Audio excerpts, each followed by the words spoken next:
let's jump into it, guys. All right. Proactive SEO. Welcome to 2015. Happy New Year. First off, everybody. We have anything to say about this, or it's pretty self-explanatory? Well, listen, no, yes and no, right? So most SEO, most things that people and quote-unquote gurus out there discussing SEO is always a proactive, it's always a reactive approach to something that's happened. We got hit with this, Google just rolled out this, Google just rolled out that. We just got hit with, Penguin. We got hit with Panda. We got hit with, oh my gosh, there's a new Panda update. Well, you know what? We truly believe, we really truly don't even look at a lot of the updates that are going on out there because of the fact that we try to stay completely proactive to anything that's happening. So by staying proactive to anything that's happening and actually, like I said, going through patents, going through all this stuff, we can basically tell exactly what's going to happen. And actually, you guys are going to see some really, really cool things today that we discovered. And not to be like a spoiler, but search is changing, and it's going to change really soon. So we'll show you guys. Yep. We'll show you guys it's going to change. But let's jump through. All right. So next slide. So welcome to Seme. Anybody who's new, there actually are a bunch of new people in here. So welcome to everyone. Happy New Year. Happy New Year. Happy New Year to you. Lishana Tova. Namaste. Okay. All right. Search shaker conflicts. Should be pretty much resolved, everybody. So this was an update posted by Andres just on December 27th, and a lot of you have seen the video that accompanied it as well. Just saying that, it's updated. It works. The latest version of Surfshaker, they squashed the bugs. They finally found them, and everything should be resolved. And yep, people are confirming that in the question module as well. Agreed, all Surfshaker conflicts are resolved. So that's great news. I know. Yeah, we hadn't updated on our side. We knew that obviously you guys know that they were constantly pushing out updates, which like really cool updates, different new things and everything else. But the problem is anytime you push out an update, you run the potential of a conflict. So just like the license manager. That's what happens. Perfect prime example. So with that said, a big thank you to Andres. Squashing bugs, especially squashing bug conflicts off of like a code base you didn't write yourself, and it's really, really difficult. It's not an easy process. I would know. I know a lot of you guys here know as well how difficult it is. So as a community as a whole, and especially just us representing Seme, we're extremely grateful to Andres and the work he's put in, and I know the entire community appreciates it as well. So yeah, thank you, Andres. All right. So real quick, look at that. I didn't put a space between New Year's, so it's just New Year's. Right? Happy New Year's. All right. So no, that's what it sounds like when you're actually having fun on New Year's. Happy New Year. We should actually put the Y and the N together too. So all right. So you guys know that we're not firm believers in backlinks, okay? But there are a couple of niches when you're trying to hit a heavy hitting keyword. That you need a couple of backlinks. Very the end, okay? So just going to give you a couple of 3 little heavy-hitting backlinks that will not get you hurt, all right?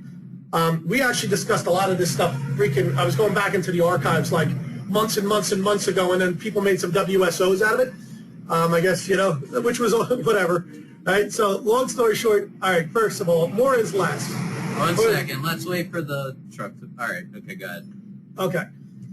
And basically what we're going to look for is we want high-quality, relevant backlinks, all right? So basically Wikipedia, and there was actually somebody who put out a piece of software that would help you find these, but, they were charging you, I think, I don't know, $49 or $79 for the piece of software. I forget what it was, but you don't need it, all right? There's 2 places you can go. One is a link right in Wikipedia, and we'll post this. Maybe I'll try and grab it and put this stuff in the... I want to go backwards. Get me backwards. Oh, no, you clicked, and then you clicked out. Okay, there we go. So, basically, Wikipedia actually has a page with all of the dead external backlinks. It just keeps track of all of them. So you can go right to that page, and it might give you a niche idea, whatever else, or something that you want to jump into. If not, a real quick Google operator of a site: wikipedia.org, space in text, quote, dead link, end quote, space, your keyword. Actually, will bring you up any relevant articles on Wikipedia that have... You want to do an example? Yeah, let's do an example. All right. That's probably for the best. So we'll jump out of here real quick. pull that out for convenience. Now, can I just throw in 2 cents? Yeah, absolutely. We'll take There was a it. WSO that came out recently that said that these links, these dead links, are hidden. And as Andrew just said, they're not. They're monitored. They're monitored actively. Well, the last thing Wikipedia actively. do. So as soon as they become dead, they're good. So yeah, just be careful. I just want to make sure that you guys know that they're not dead to the world. They're monitored for their stability too. Car wash. There we go. Let's try SEO here. Why didn't it work, bud? Stop, baby. Plus Intex might have given the wrong. Nope. Click on any result. Right there. Oh, there we go. Dead link. All right, so there's a dead link. So basically, Okay, so this was working. So basically how this works is very simple, guys. All right, what you want to do is you want to find Let's try car wash give me again. Then. space. Yep. Space car wash. So we got turtle wax here. Scroll down. We got a dead link. Okay. So basically what you're going to want to do is you look at the number 3 on the page, right? The reference. You're going to go up to number 3. I'm pointing to the screen like you guys can freaking see me what I'm actually pointing at, right? So Turtle Wax, number 3 is talking about this. Turtle Wax is the largest automotive appearance products company in the world and distributes its parts in more than 90 countries. So what's the factual thing here is Turtle Wax is the largest automotive appearance products company and distributes its products in more than 90 countries. And that was from here, Business Standard Turtle Wax. But the link is dead. Oh no. It's just not, but the article's no longer there. Article's no longer there. Well, I guess we're done. There's nothing we can do here, right? Not so much. We actually have some tools to help us. So, next slide here. archive.org-web. Some people know this as the Wayback Machine. And we could actually take a look to see if... That article actually exists. You just grab the URL. Yep. We'll take that copy link location and paste it here. And browse. And look, we actually have a hit. Alright, what did it have here? One snapshot from October 2nd. Nope, page not found, so let's go a little bit back further in history. It looks like we have some more hits in 2011. And we'll open these in 2 different tabs. Now they might be pulling this from a database in real time, in which case they're not going to be able to pull it out, even though it's cached. So this is not the best example, but... It said that it was found to be dead in 2008. Oh, it was dead in 2008. Okay. Pencil doesn't have it there right now, but but there is an alternative. Well, there's 2 alternatives actually. We could either look for a Google cached result. Should we do that first? So that would be the second step. We'd try to find a Google cache result. So we can copy the link location. No, that's not going to work. I need to search for it. And let's see, is there anything from Business Standard? We'll do cached. Actually, it probably won't do the cache because of the fact that the cache is going to update itself. Yep. So we could do site : Business Standard and then do a search Plus for Turtle Wax. Exactly. They may have moved where it was on the page, and now that link is just dead. Yep. So here's something about Turtle Wax. I'm not sure if it's going to have the same information on it. And it's not giving us cache results here. But this one it is going to give us cached. It's the right date, though. It'll give us cached too. So let's see if it pulls out anything related to Turtle Wax. Nope, nothing relevant there. And there are some Turtle Wax things here, but it looks like it's user-submitted stuff mainly. And, yep, just Turtle Wax range. So, it looks like there's nothing, right? We are left with no alternatives. Not really. Let's go to Turtle Wax and do a search for its countries.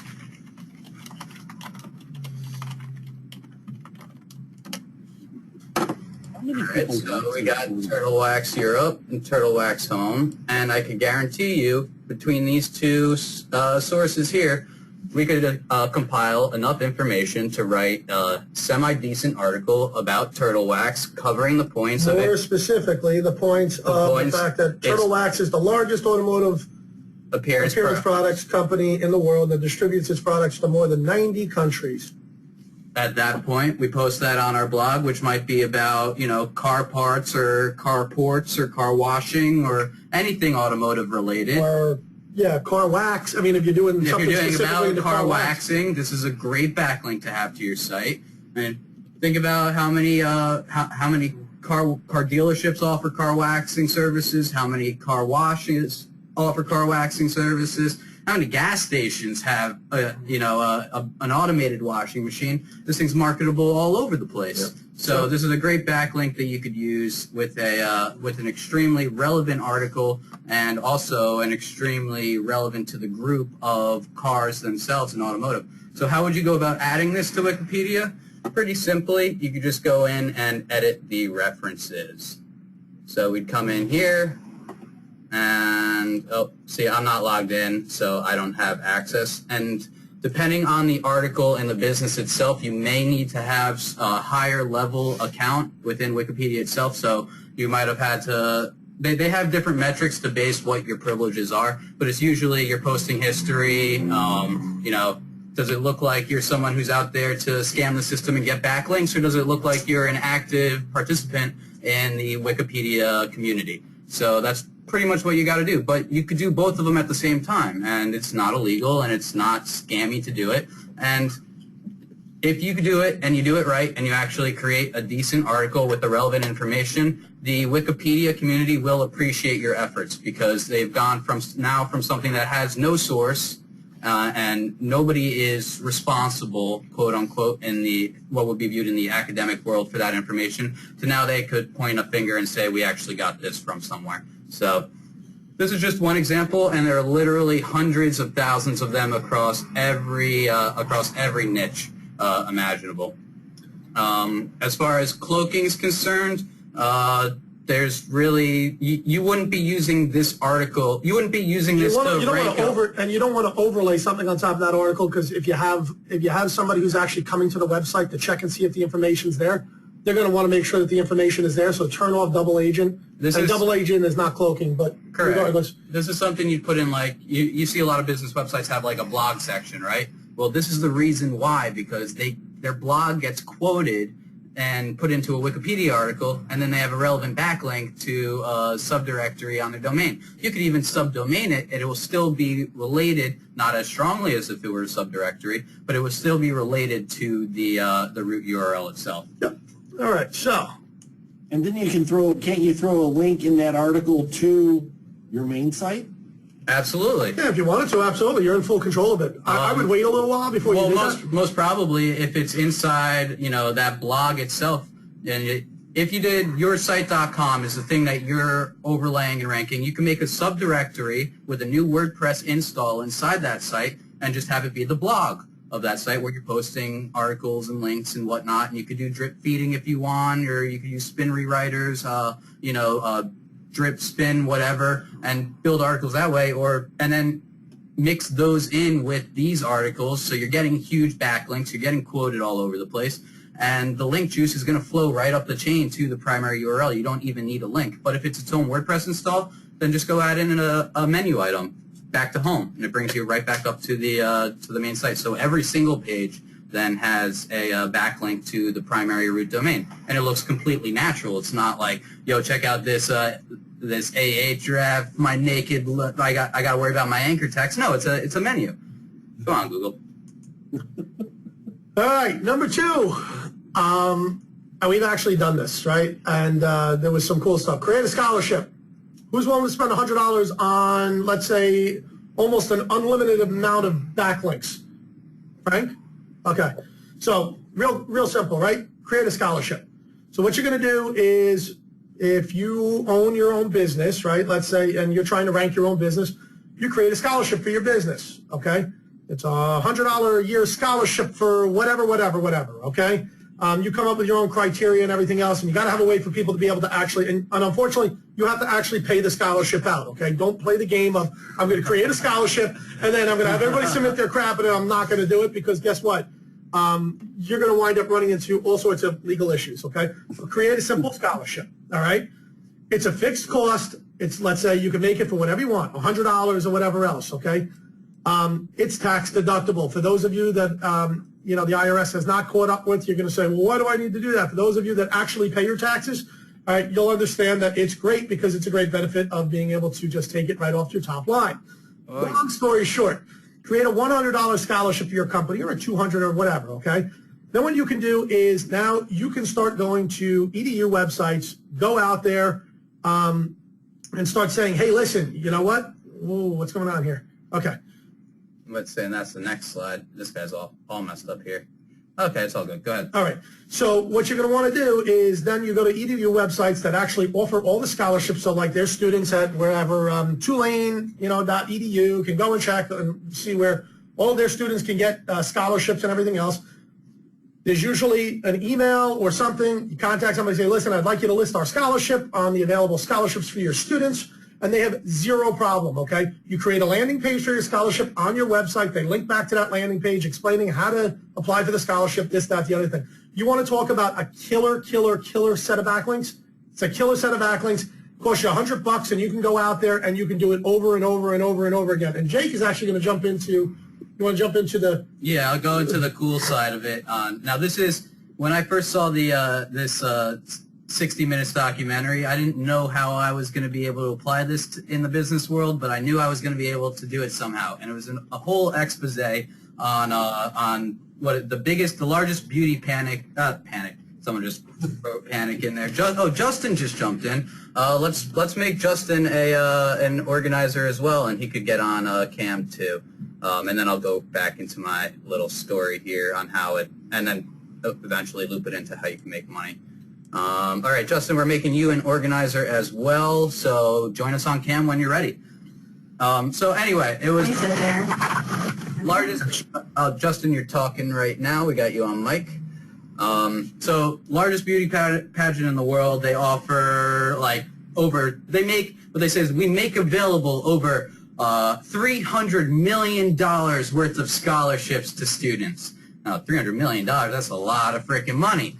But they're only awarding 8 contestants the winners. So are they all like becoming multimillionaire? I mean, the way they look, they deserve it, but they're not.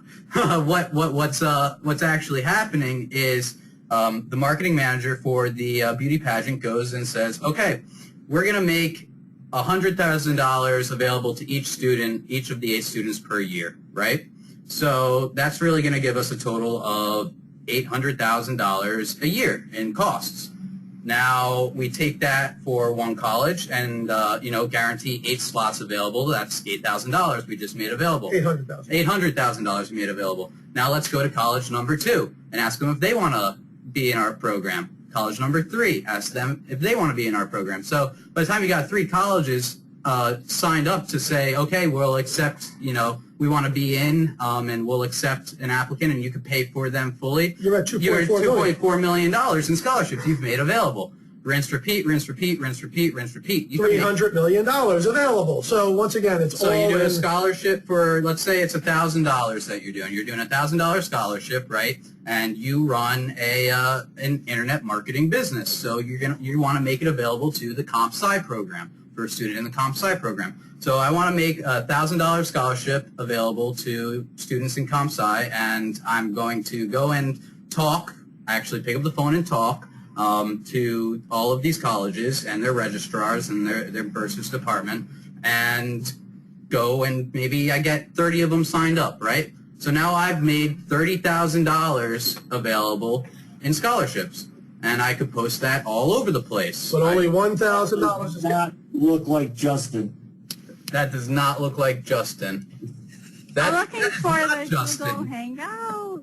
The big Google Hangout for Food Network on Angel Food Cake. Am I in the right place? I just see a bunch of dudes. I don't know you guys know how to bake. It's nice to see the ratio finally start to slide the other way. That'll be the first and only thing I say in that regards. And Frank, watch your mouth from now on. We have a lady in the room. I just went on Pure Filter. Pure filter for pure ladies. I'm in the wrong place. Well, for angel food, yes. Oh, we're getting a lot of people going welcome now. Yeah, it looks like our numbers just jumped up. Okay, so for everyone, this is going to be a weekly feature on Seme Easy. I apologize. I'm being extremely rude right now. None of us know what your name is, except that you're probably either related or romantically involved. I'm just a mysterious lady, and I'll give you back to Justin. But what I love is I think Justin was probably just losing it for a minute. Oh, he was probably dying there. Justin, how's it going, What's man? up, man? Justin, you looked better 30 seconds ago, my friend. Yeah. Yeah, we want the other Justin back. I want the other Justin back. You're pretty damn bad. You just got Somebody is going to be fast forwarding during the replay and be like, "Whoa, who's this?" That's right. Okay, so what I kind of just realized is that GoToWebinar is not going to have these webcams in the replay. So what I'm going to do here to try to fix that is swipe these guys over here. All right, so now you guys should be seeing us. It's going to be a lot choppier than before, but at least now GoToWebinar will be recording us on video. Make sense? Sure that there's no one. Every time I click it, I'm going to lose it. You're right. And then I could go like that. Nope, I can't. All right, let's not worry about it. Let's move. Let's move let's forward move. here. If anybody is recording, we will appreciate a recording. Ganti might be. He's usually our screen recorder. So if you do have it and you recorded the webcams, pass it off to me, and I will merge the two in post-production. And then let's go from... Let me ask something about getting back to your... I'd really like the link to that 60 Minutes thing, since I obviously missed that one by a mile. And again, this is all legal. It's all easy. And you're saying that by offering this website and having like a lander on, talking about it, what would be some of the requirements that we would need? Because I'm thinking porn stars, they need help. And I'm willing to help with their education. This is what I would do. I would make the whatever Both you and ABC. whatever the website is based on. So let's say if you have if you're working on a graphic design company, it should be a scholarship for those people looking to get into graphic design. If you're looking to push your SEO company, it should be those people that are looking for a career within computer science, and make it pretty broad, okay? But make it still the same category. And just open it wide up, because obviously you want the content that surrounds those links to be relatively close and related to what you're linking for. So Exactly. Just getting a high priority backlink from like an institution like Tulane, that has some credence and that's great, but you really want to be on Tulane's computer science website and under the scholarships available there, because the relevant content surrounding that entire subdomain of compsci.college.edu is all related to the niche. That's just if we were doing this for SEO or graphic design or something. So if you're doing a site about car parts and mechanics, maybe it's not the best to go after a institution like Tulane or Columbia. You might want to go after Lincoln Tech. You might want to go after whatever. Somebody who's doing that sort of stuff. Yep, exactly. So That's what I was thinking. Video and porn, that would kind of work. So yeah, well, communications majors. Those in search of an MRS degree. Those in search of an MRS degree goes Ben. all right. So let's push forward, because we do still have a lot of stuff. We haven't even gotten into like the actual stuff on the webinar. So let's push. All right. So work on your groups is number 3 here. Here's just a quick overview of what a group looks like from a patent abstract sense. And you guys could come back to this later and look at it more in depth.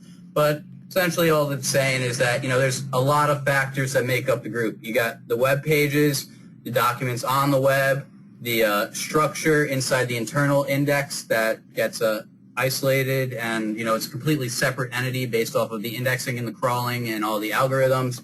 And then you have relevant content, more documents on the web, and the queries that are submitted. And then, of course, everything's stored in memory. Looking at it more closely and more relevant to our discussion, we could sort of see it graphed out here, how different documents create a tree or a group. Think about it. I mean, you guys have all been doing, like most people in SEMeasy, they're all very familiar with the whole backlinking, right? Oh, we need tier 2s, tier 3s. Think about your groups as tier 2s, tier 3s.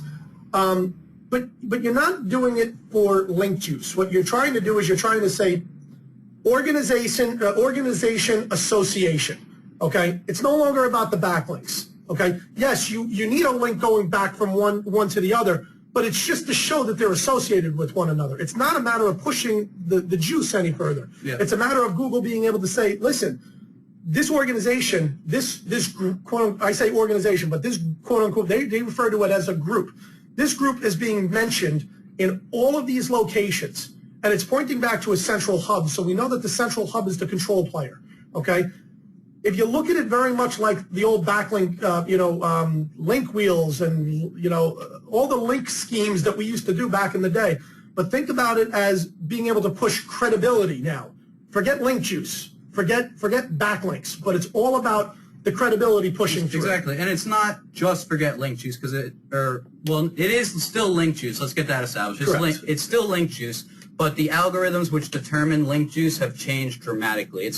We all know that it's no longer, okay, your website is being mentioned on 100 other websites, so you got 100 votes. Your score is 100 versus your competitor who is maybe at 90 or 2,000. That's what it used to be. We saw the shift, that it was certain websites are going to have more, push over what their vote is. So that was really what was big on relevancy and authority for really the bulk of the past 5 to 10 years. It was, a Wikipedia article mentioning this thing is going to have a lot more juice to it than just a standard blog post that's mentioning you or a Twitter comment that's mentioning you. So it was still, each website, each backlink is a vote, but the power of the vote is now being augmented off of the power of the site and the credibility of the site.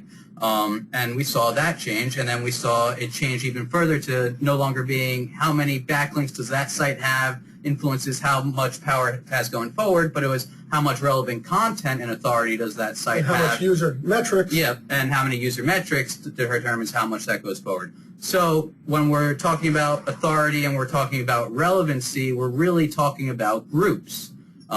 It's your site is about, let's say, your site's about athletes, right? So you want to link out or have links coming in to things related to athletes. But you're not going to want to just link out to blog posts and have linked in from random blog posts on random PBNs. You want to be linking out to those high authority places such as Facebook, Twitter, Wikipedia, these colleges, their associations. And then from there, it's not just like, okay, we're tallying them all up again, and it's not even like we're tallying them all up and basing the weight of that tally off of authority. No, now we're basing the weight of the tally off authority and relevancy and the total group value of that subnode itself. So imagine this is my website and these are my backlinks. It's all this stuff down here and over here and the relevancy therein, which determines how much juice this node is going to send back to my site.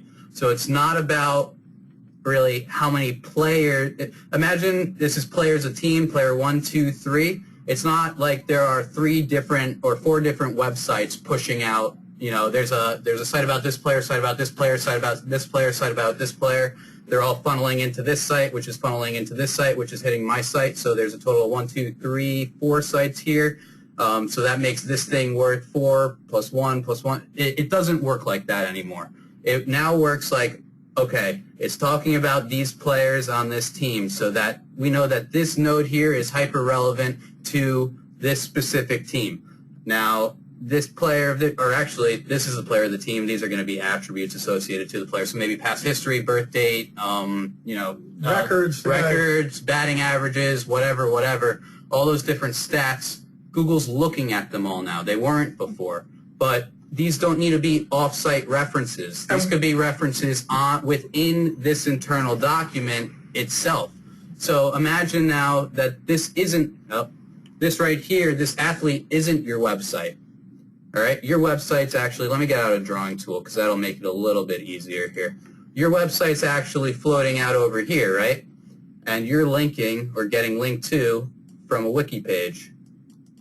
Within that Wikipedia page, all this stuff is already done. It's got this done for you, and maybe it's got another node tree done for you. And this right here is what gives the Wikipedia page its authority. It's not about, well, we all know that Wikipedia is an authoritative site. It's a well-known information-based website. So, of course, it has inherent authority in that. And it's got inherent authority in the number of users that are coming to it. But it's all citation-based. Exactly. It's all based off of the citation. So why Wikipedia is so powerful is because, yes, it has all of these mentioned, every single little attribute in the article. And Google sees all that.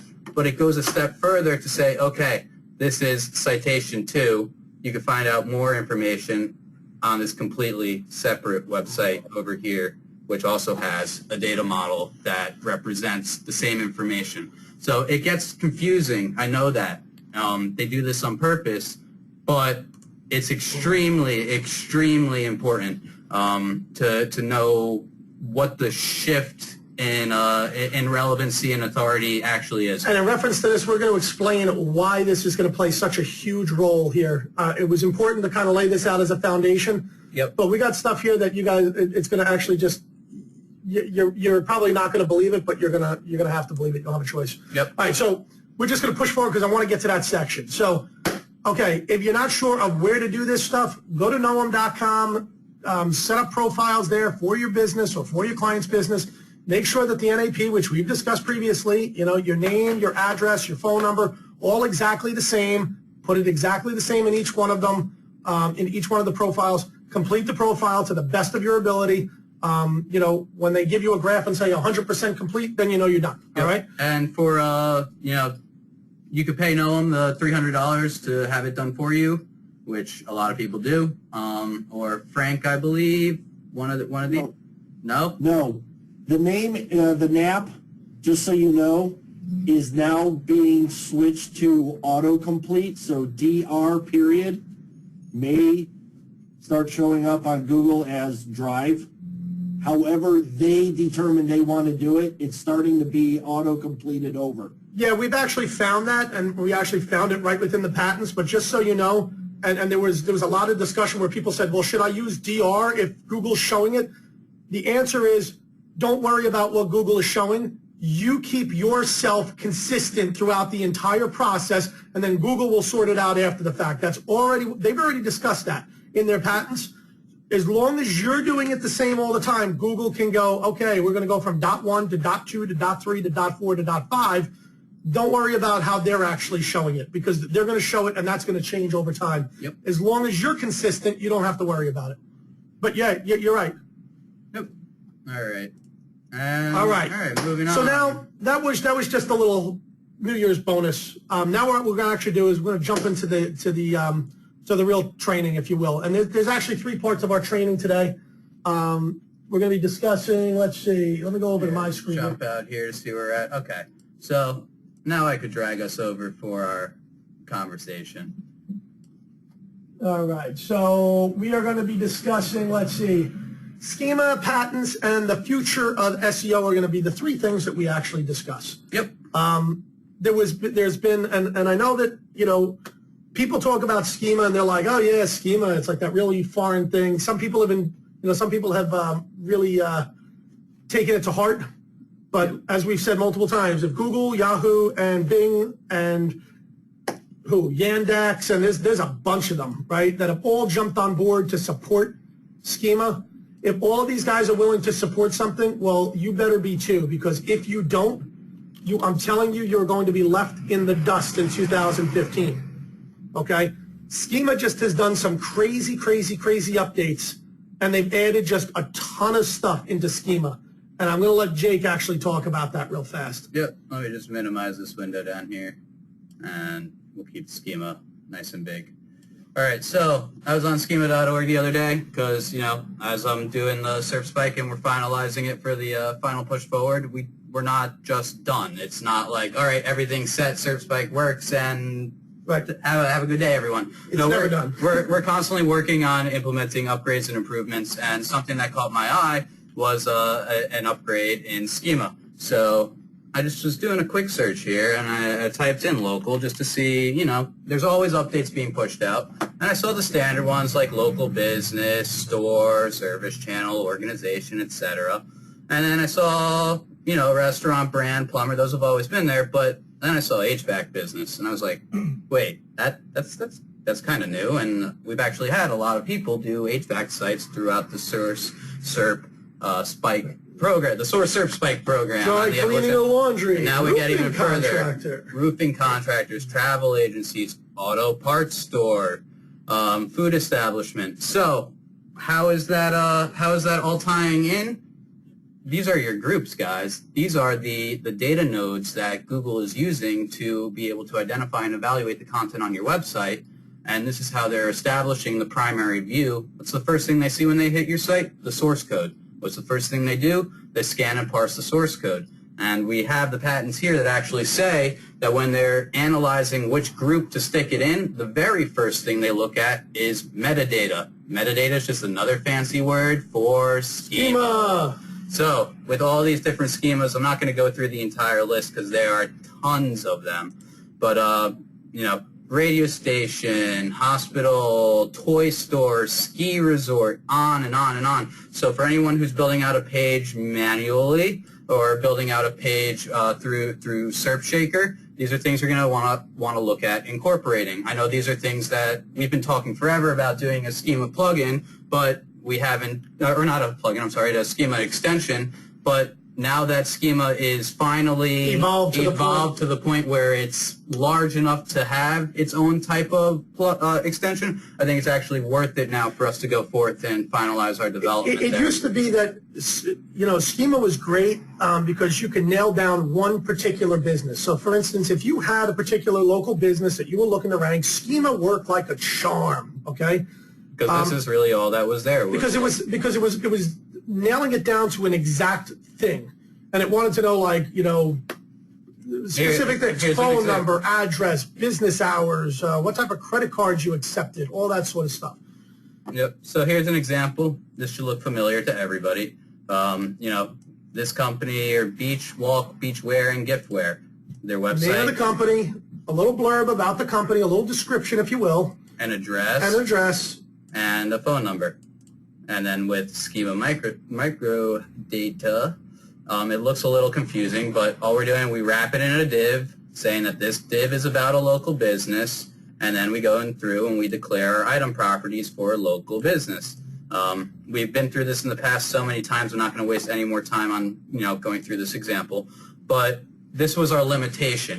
We had to have an exact specific place in order to do this. We need to fill out the minimum or the required attributes in order to be able to fulfill the obligation of Google to say, yes, you have enough of a completeness on this schema that we'll give it credit. Exactly. But now you no longer need to do that because of another bit of schema markup in here, which is directory listings, which you tie the two then together, and it's so freaking powerful. It's not even funny. So everybody here has basically been going after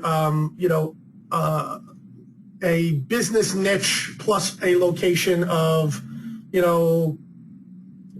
country, state, county, city. We all know this, right? I mean, and we know that that is going to be that it basically directs Google to exactly where you want it to be. It does via the URL. It does via the content. It does via the site structure. But now, you want to pull one up? Sure. We'll do internet cafes. Internet cafes. All right. So it's going to want properties that inherited from local business. It's going to be the organization. Well, we're not saying it's a one physical place, but our organization could be internet cafes near Finder, you. Or public internet... Wi-Fi locator. We're now taking on the role of the organization. We're no longer looking at our website as a series of blog posts. Rather, we're looking at our website as a information portal to the service that we are providing. Think about it as a franchisee site now, if you will. Okay, so like we're McDonald's and we have all of these locations all across the country. Yep. Versus just saying we have blog posts about each one of these different organizations, or this different topic in each one of these, state, county, and local regions. Yep, and then we could include the same map that we were doing before, wrap it with the has map, and then if we dig into the has map a little bit deeper, it comes from the map schema, and with the map schema, we could make a direct mention. One second here. It's nice to see Frank speechless every once in a while. Geo coordinates. So we see geo-coordinates as part of the structured value of things. Everything we're doing is an intangible thing. We're providing a service. So our organization is not a tangible thing. It's the way we broadcast it, and we could go back up through the chain, but I think this is better covered in a more in-depth schema training now that schema has progressed to this level. But you could essentially broadcast your service as an intangible service, information service, while at the same time defining the geo-coordinates or the KML area that each individual post on your website is, inherently part of. So you're no longer limited to the NAP, the name, address, place. You now have grid coordinates. You can now do name, address, coordinates for your intangible business itself based off of your service area.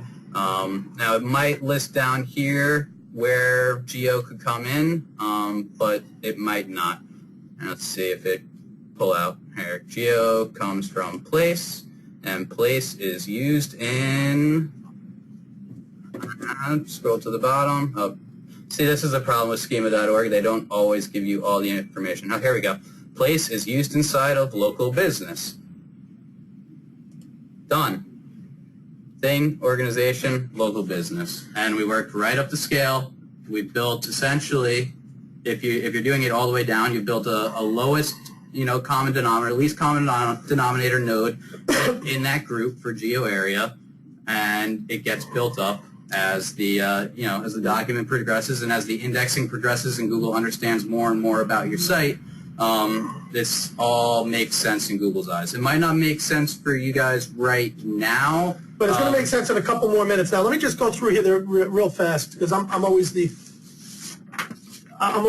pusher of time here, right? So it says, let me just answer a couple quick questions. So we could use schema on some of our PBNs as directories. Yeah, basically you absolutely could. What you could do is by using schema, you could actually make your PBN into an actual business listing site and then push that link straight forward. Yeah, and that would make a whole lot of sense. It would actually probably be a lot more trusted by Google than just being a blog, if you will. Absolutely. Okay. Is there a checklist available? Simple answer, no, there's not, because we're just explaining this to you guys for the first time. Yeah, like I said, this is obviously something we're going to want to put this into the forums, and there's going to be tons of questions and answers and everything else within the forums, and that's where it's going to live for at least the time being. Yep. It says, can we look at a SERP Spike site to see how schema is implemented the best? The answer is yes. But not on a free Right, webinar. we can go over it with you, and it says, I meant one of our own SS sites should build for us. Yes, we can go over it with you guys individually, but we're not going to put it out there just because of the fact that if you're in, then you're in, right? And we're not going to put it out there we can put it out here to explain exactly how it works and everything else, and eventually we will create something that will make it nice and easy for it to be able to flow. Yep. But if it wouldn't be right for us to put out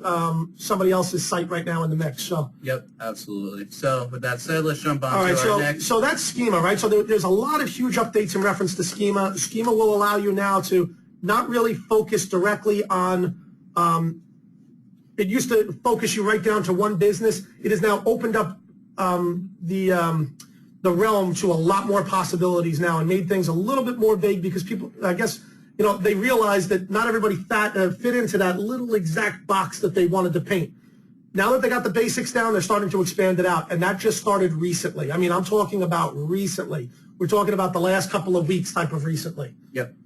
All right, so on to the next thing, patents. I know. Oh, this is the biggie. Well, this is almost the biggie. The future of SEO is really the biggie. The future of SEO. So what did I do with that image? You know, and it's funny because when people say the future of SEO, they always say, you know, oh, this is the future of SEO based on the fact of being reactive, based on the fact of, well, we see that they've done this, we've seen that they've done that, so this has to be the future of SEO. We actually were able to pull out stuff from Google that Google has not even implemented yet. Yeah, we know the future of SEO. Well, here, I got it right here. Hold on one second. Jay, can I show this real fast? Yeah, sure. This right here, and this really started a lot of. I'm looking at the wrong. I'm looking at the wrong camera here. Yeah. So this right here is a book, and what it is it's actually the quality. Yeah, this is the latest copy. It says it on the bottom of every page that it's confidential information, proprietary and confidential, Google Incorporated, copyright 2014. This was last published. This is version 5.0, published March 31st, 2014, so it's their most recent one, at least the most recent one that has leaked out. And it's their search quality rating program. Essentially, what they do is they have a bunch of people on staff that, and I would hate to have this job, that essentially you have to read and memorize everything in that book, and then your job is to sit in front of a computer all day. Start doing random searches. Yeah, start doing it. They say, here's a search term. You know, we're going to set your device to be either in this area or in this country or whatever. Perform the search, and then for every single result that pops up, first you're going to rank the SERP itself. Did it, you know, was what we detected as criteria? Does it fit this criteria? Is there a problem with this? Or is there a problem with this? Yeah. And then start to report back to those. And then were you looking for a local business? Did the Map 7 pack show up? Were you asking a question? Did the answer box show up? Did the answer box show up when you weren't asking a question? And those are the basic ones, and then it gets more in-depth. Now click on the actual SERP results themselves, and you know, now based off the guidelines in there, you have to rank and really do a manual review is what they're doing of the site. You know, here's the first metric, our as above the fold. Second metric, what's the visibility of this? Third metric, is this what they call a YMYL site, a your money, your life site? And if it is, then, you know, that branches out into a whole bunch of different questions. And what's really interesting when we went through this compared to the one we went through last time is from this guide, they have removed any mention of cloaking, any mention of redirection, and they've removed any mention of like spam. They have spam directories in there, but they've changed their definition. And unrelated advertising and everything else because... And interstitial ads or interstitial or whatever however the hell you pronounce that word. And Frank, we'll throw this out to you. We all spend a whole lot of time on YouTube, right? I don't think that I've watched any YouTube video recently where there hasn't been an ad. It used to be that ads used to pop in every so often. Now, every single video there's an ad. Every single one. And it's usually completely non-related to what the actual, it's actually related probably more to the cookies on your computer and what you searched for previously, but it has nothing to do with the video that you're watching anymore. If you guys go to the New York Times, you go to the Washington Post, you go to any of these, you will actually see ads that will cover up the entire page, and it's not even just overlaying it. Yeah, we should move that one over. Yeah. Scoot it. Oh, no, it's not going to reach. Never mind. Okay. Never mind. You'll actually see ads that have absolutely zero, I'm talking zero, to do with what the content is anymore. And it's not even overlaying. You've got to click on something in order to bring you to the next page. So when people have said, oh, you know, what should we say if one of our clients, you know, is concerned about double agent, I'd say, well, you know, I'd be, if the New York Times is doing this, then what we're doing is nothing compared to what they're doing. They're actually putting this entire ad in front of you, forcing you to click on something in order to move on to what you actually want to see, which is half the reason why Google pulled that right out of its quality rating, because of the fact that all of these big monster sites basically said, well, you know what, we're dying, we need advertising, and and they all just pushed forward and did it.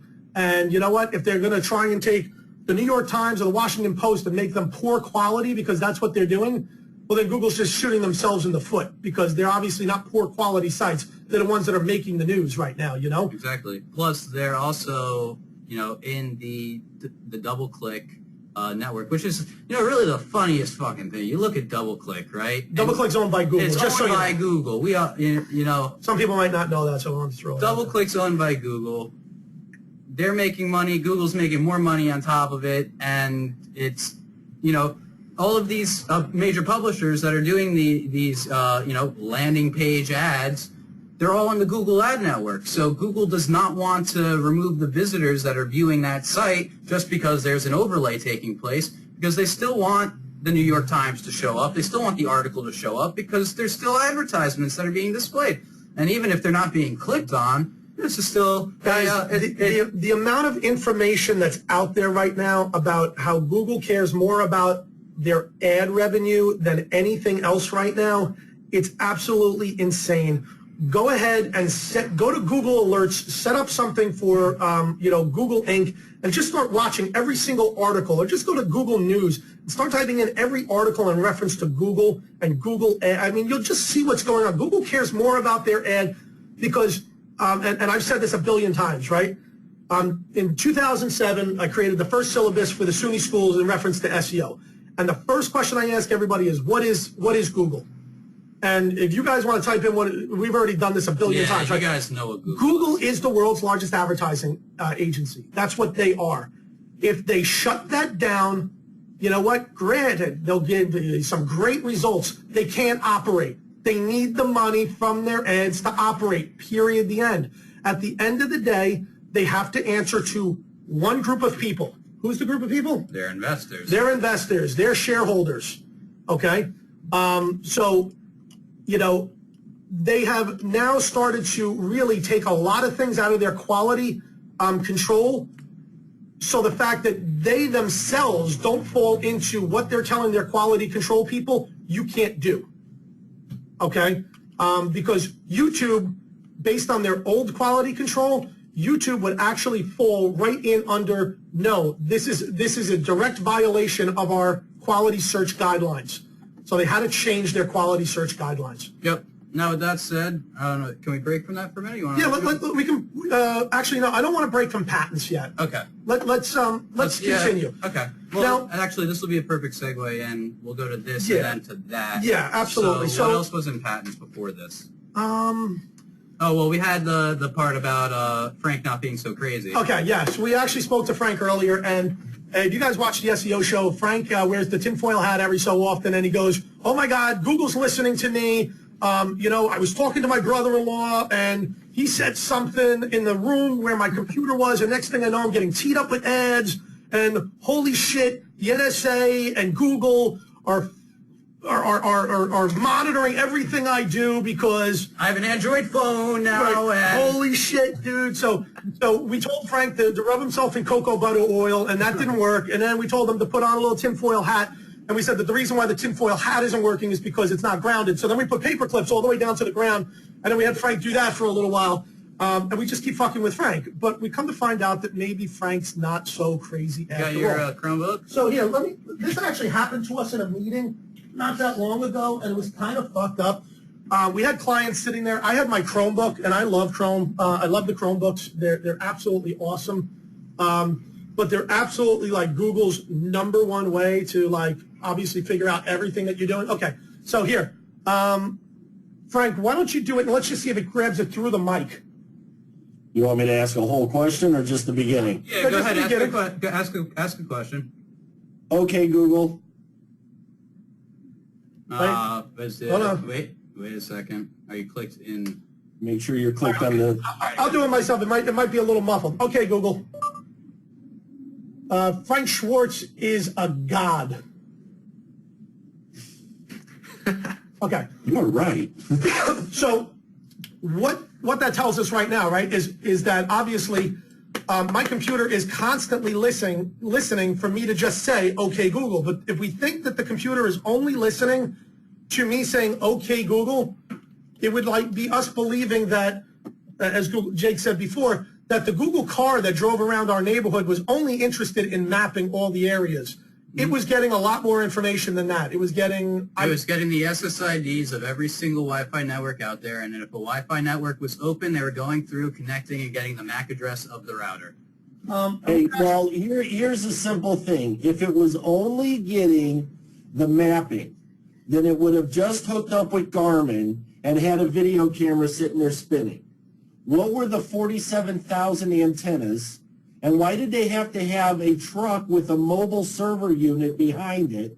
You know, so there's a lot more going on than just, you know, and they wouldn't say, oops, we got a picture of you. They got a picture of you. They knew your face. They knew that you were drunk. They had your blood alcohol content. Just so you know, Brian is saying right now, wow, black helicopters.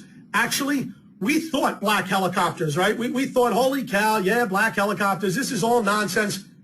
It's not, and I'm going to tell you the reason why it's not. And once again, we're going to run the risk of being like, wow, man, these guys are crazy. These guys are conspiracy theorists. We're not. The Google patent actually explains exactly what they're doing. No, I know you're not disagreeing, but like, it's funny because if you sat here and explained this to somebody and said, they would say the same thing. Oh, black helicopters, man, UFOs. Wow, yeah, wow, you guys are freaking nuts. We're not nuts at all. All right, so let's take this. Let's move this. Here, let's move this. No, oh, wrong webcam. All right. I'm gonna hold it up. Yeah, sure. All right, let's take a look. This is input in here. I got it here. Yeah, just come down a little bit. There we go. Yep, right there. Move it, lower it down a little bit. So on the left side of the screen, we could see inputs to the Google system. We got displays, touchscreens, buttons, accelerometers, GPS receiver, camera, keyboard, mouse. Now let's what's that? We got speaker, microphone, audio controller. So the shit your computer is playing, and this is a Google patent, the shit that you're playing on your computer could also influence in real time. So the song you're listening to, the WAV file that's coming out of your speakers, could actually influence the search result. And there's a patent for that too. Just well, I'll tell you my experience. 3 months after Google Hangouts was launched to the public. Somebody's saying that they're not seeing. Are you showing a monitor? Oh, Pat, no, because they're not looking at the camera. All right, go up to. I thought it must not be broadcasting the screen then out to everybody. I thought it would share this. Maybe screen. Okay, hold on 1 second. Screen and monitor 2. No. It might be. People are seeing it. Nope, that's the wrong one. There you go. That's back. Some people saw it, some people did. Some people saw it. Some people aren't watching. Some people don't have the webcam showing. That's all good. But it's in this patent right here, right down there, speaker, microphone, and this thing would focus if Andrew didn't take so much. What's? Everybody take a screenshot. Crack fix. Can I have my coffee? Andrew would not be a good surgeon. No, somebody's dying. Somebody's bleeding out right now. Okay. So, but what I was going to say is 2 years ago when Google Hangouts went public and everybody could get on it, they waited about a month and then they warned people, do not be playing something in the background that could be considered trademark. So as a joke, we were teaching something and we rickrolled. There is a patent for that. Right. Well, we rickrolled the entire audience so that when they logged into our Google Hangout, it started playing, that damn song. We got shut down and my account, my Gmail account got locked. what? And they said, we told you not to play any trademarked stuff. And I went, but it was on a radio. And they're like, but our listening, we heard the song. And that's only allowed in certain countries. And I went, holy shit, you guys got me. I'm going to be honest with you. Google is putting out so many patents right now. So many patents. I mean, here, I'm just going to do a quick blip. Okay, that's page 1 because it really doesn't matter. This is page 2. Okay, this is page 3. Okay, these are the ones that we have. Hold on 1 second. that we have printed out. They have hundreds more, but these are the ones we isolated as relevant to Search. SEO. All right, they have ones in reference to mobile cars and cars driving themselves, and obviously we know that Google's working on all of that. We also have, there's a patent, a really cool patent in reference to, which we haven't even dove into, but I thought it was like so wild, right? Talk about black helicopters.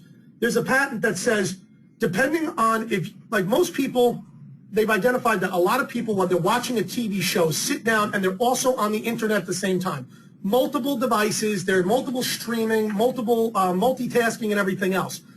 They will start to play advertisements based on what the nearest TV to you is actually playing right now, because it's all coming through the internet. It's all coming through the cable system. Yep. So if they could hear, you know, the theme song to whatever song, you know.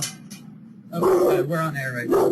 My dad just walked in. It's actually his first time in the office. You can say hi to everybody. Hey, guys. Hi, Dad.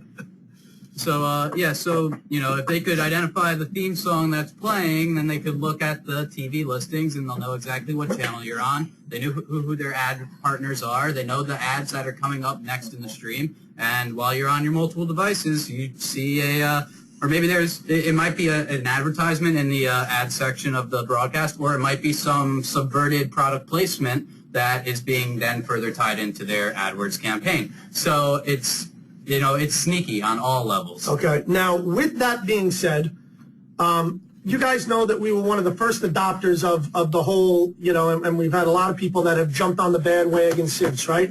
But, thank you, sir. But, you know, the fact, actually, I'm going to let Jake actually jump into it. So, you know, way back when, like 2.5, 3 years ago, Andrew was making some posts back on Infinitum about, you know, the power of using this latent semantic search phrases, but using geolocation as the modifier to actually take a broad term and make it an LSI. Because the competition is inherently lower. We all know that. Because people don't have the ability and the resources to be able to build out a landing page like we all do right now, right? Between SERPshaker, between SERPspike, between all the old landlord, we all understand what the, you know, what the model is, right? Yep. We're all on the same sheet of music. And as time has progressed and we've done more and more research, we've seen, you know, how many sites have we built, by the way? We were taking a look at one of our servers yesterday. Literally tens of thousands. Yeah. But what I can tell you is this, right? At the time, we were basically being reactive. Okay, I'm going to be honest with you, because we did testing within our quote-unquote lab, right? Our secret lab. Our secret layer. All right, we've been doing testing, and we're like, okay, let's test. We found shit that works, and you guys laugh, and you know exactly what I'm talking about. But, you know, we've been doing this for a long time, and you know, but we found stuff that worked, and we found stuff that worked because of results, all right? So we were like, okay, we got this licked and everything else. What we didn't do was we didn't really know 100% why everything that we were doing was working. We had a feeling that it was probably due to, you know, this hierarchy. We knew it was siloing. We knew that it was pulling relevancy down through the silo, that the link juice and relevancy needed to flow. So we knew that we had to structure our sites in a way that made sense geographically or categorically, right. And that made perfect sense. And then what wound up happening for you guys who jumped in the early days, you know, this was a shock to us. People were going, hey, I'm searching for just a generic term of my landlord site, or now my Spike site, and it's actually showing the Spike site near me. Like the page that you guys built is actually showing. So we then took that as, okay, so now Google is obviously augmenting search results based off of users' geolocation. We just quickly went, okay, it's got to be IP-based. Everybody could look up IP. And then as we thought more and more about it, we realized, well, actually, no, it's happening from your mobile phone, too, and that's just using straight GPS. You know, or now it gets really, really freaky here in the patents, but could actually figure out your location based off of your proximity. And we all know the police could do this, but I didn't know Google could do this, based off your proximity to the 3 nearest cell phone towers. Okay, and just for those of people that are worried about black hats, like when I was a cop, it was a really hard process in order to be able to narrow somebody down from cell phone address. It would take subpoenas and months for you to get back the information, so don't worry about that. Like, the shit's not happening in real time for the police, at least. It's probably but happening pretty much happening in real time with Google. Well, I could guarantee it is if you have an Android. Well, But just so everybody knows legally, that's to obtain your location because of a criminal activity. Google is doing it to better serve you in your internet. Just so you know, you agreed to all of this in their terms of service. You were going to provide them all of this information. Okay, so with that being said, we had discussed a couple of months ago, right? And we said to everybody, look, I want you to do, go out there and do a search. Do a search for SEO company, and my results here in my town were very different than people in San Diego, and were very different all over the place. Now, we identified that there were certain similar results. Everybody had, let's say, 60% of the same results, and there were 40% of the results that were just kind of bouncing all over the place. You guys would see that on that 40%, a different 40% than I would see, and everything else. Yep. We knew that there was something to it. All right. Yeah, well, we knew there was something to it, and we had a really good hunch that it was going well beyond just standard crawling and indexing. There was most probably something going on in the background to specifically identify location-based data. So we did our very best at the time to model the sites that we were generating to match what we predicted would be, their funnel. So this was actually now right. Yeah. I'll preface this with the fact that we didn't realize, because Google hadn't put out any of this information when we were doing it. So it wasn't like we missed something. We were just well ahead. I mean, I'm talking about 2 to 3 years. Yeah. 2 to 3 years ahead of the curve, because we were being reactive in reference to our trial and error and the results that we were seeing based on our trial and error. And then making hypotheses off of those results, and then testing further to verify scientific model type of testing. But now Google recently puts out a patent. Yep, and I'm just going to actually it's not even a patent. No, wrong camera. Yeah, wrong camera. I keep putting it up. I got an Oculus Rift here, and it's got its own little camera thingy, so it could track my head movement. I keep looking at that like that's the camera. So if I keep looking off to the side, it's just because that's the screen that we're on. Okay, yeah. So all right. Okay, I'll try. I got it. You got it? Yeah. All right. So this is one of the new. It's not even a patent. It's an application for the patent of stuff that they're already using. Now here, check this out. So first step is identify country associated with document. Step 2, identify state associated with document. Step 3, identify county associated with document. Step 4, identify city associated with document. So now the question came into, all right, well, you know what? We've got the URL structure down, and we've got the whole silo down. There's obviously other things that are triggering it. So guess what? We go right back and we go, okay, let's dig in a little bit further. So we start digging in, and we realized a lot of really wild information. Yep. We now know pretty much exactly where all of this stuff is coming from. Further, because this was an application and not the finalized patent itself, they included, at least in this model, or no, it wasn't this one, it was the one after it, they actually put in the actual algorithm, which determines, and Frank's head just goes down, and that's the reason that we're doing this right now on GoToWebinar and not on Google Hangouts. Is because we actually have the algorithm which determines the relevancy for individual document, and document could be anything that you could access by its own URL or a group of web pages in and of itself. We actually have the patent on how those are ranked and how they determine based off of that 40% which is going to be on the top and which is going to be on the bottom. So basically, okay, let's say if you type in SEO company, okay? And now you guys got to understand something, okay? We like to put things out as we find stuff. So people are going to start asking a shitload of questions, and we may not have the answers for everything right this second, all right? Because we're not going to wait a year down the road in order to get you, oh, this is, but I can tell you this. Okay, so this is here in New York, okay? You do a search for SEO company, and you're going to see mainstreethost.com. The next one now, and that is what they call a recital or a national result. We know this because we've done searches all over God's creation. You're going to see this next one here. Can you guys see this on our screen? You can, correct? Great. Okay. So the next one is Giant Owl. Yep, you see the browser in the lower half. That's what we want you to see. The next one is Qualified Impressions. The next one is SEO company and Radical 360. And I know it says a New York City SEO company. The next one is Forbes. Okay. The next one is a Long Island SEO company. Okay. Now, just let's do this real fast. We're gonna switch this up here.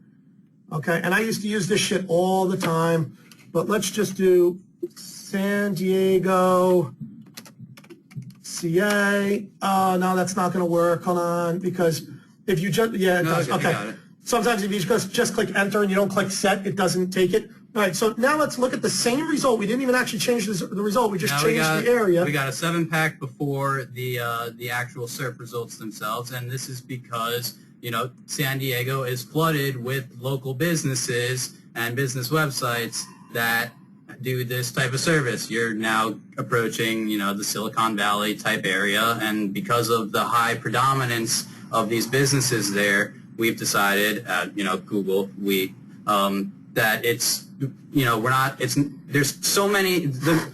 there's a ton of metrics which determine user intent and what to display and what to show based off user intent. But here they're going, all right, so the user intent is for a company. Let's see if there's any local companies. If there are no local companies in the map listing, then we're not showing a map listing at all. Let's now go on and see if there are local actual results versus national results. And then based off the averages of the metrics there, we just determine whether it's going to be a 40-60 split or a 20-80 split. But here, what actually happened is there are so many companies that do SEO in this one area that it's not only going to be a 7-pack instead of a 4-pack, but it's going to come on top of all the other results. So the priority and preference have been set that way. But now we'll switch back here, SEO company, there's no local listing. So you're going to say, obviously, it's the same search, 2 different locations, okay? And what you're seeing is there is no geo-targeted word to this, right? It's just SEO company. We're not doing SEO company San Diego or whatever else, or SEO company Suffering. We're not doing any of that stuff, okay? We're just using main keyword. Now, what it's doing is, once again, there is a local result, and then there is a recital result or a national result, okay? Yeah, so we see Main Street host. So you can see Main Street host, and once again, here you see Main Street host. It's a national result, okay? On this particular SERP, you got this one that looks like it's a local. Yep. It actually looks like no, this is a local, San Diego. Yep. Okay. This one here is also a local. This 39 degrees Celsius is also a local. This one is also a local. I can see the sand. Okay, I see Forbes right here. Let's see, I'll show you that in a second, Brian. I mean, Blue Coyote. Hang on one second. So here, 4 tips for hiring the right SEO firm is Forbes. Now let's switch back over here, and we're going to see same thing here. So that's a national result versus the local. All right, we see a Yelp, which is obviously local. Another Yelp, local. Qualified Impressions. I think Qualified Impressions was here. Qualified Impressions. So that's a national. So, but what happens is it doesn't naturally split up and say, okay, this particular search result is 60% national. This, I mean, it doesn't say on a long term, on a main keyword, it's going to be a 60-40 split. It's all going to depend on users. It's all going to depend on area. It's all going to depend on what's actually in the SERP results. So there's a lot of really, it's wide open. So you know what? Think about this, right? Think about right now. Every other guru out there is saying to you, go out and rank for SEO company. Go out there and build links for SEO company, SEO company, SEO company, SEO company. Okay? Our attitude is, think about it backwards. If you can show up in every location and you don't need to put a modifier on those keywords, but you're going to show up in the SERP results for that national keyword and plus, if somebody puts in the modifier of the local keyword, do you not own the SERPs? You own everything. Yep. You own everything. This is what you're trying to say is you think the smart play is to do like Main Street host. No. To be everywhere. Nope. What? No. No. National and local? Because they're showing up for both. No, now you're going to have to compete with Main Street Host, 180 Fusion, every single major national player. and then you're going to be competing with all the local guys now as well for just the broad-based term. Come in, cut their nuts off, and rank as one of those regional results. And believe it or not, you're flying under the radar, but you got to be able to do it on a mass level. Exactly. You're able to squeeze into that section. So it used to be it would just be Main Street Host and 180 Fusion and companies like that. But now there's a 40% slice of the pie that we could squeak into without having to do anywhere near as much work as those guys did to get where they are so somebody now. was asking, how do you change that? Go to Search Tools, and you'll see anytime, all results, and the last one, Jesus Christ, if that freaking truck could drive through the window. I thought it was going to come through the wall. All right. No, you can't set it to Jesus Christ. I've tried. Yeah, well, don't worry about it. This is going to start ranking, this webinar will start ranking for religious terms as well after this is all said and done, right?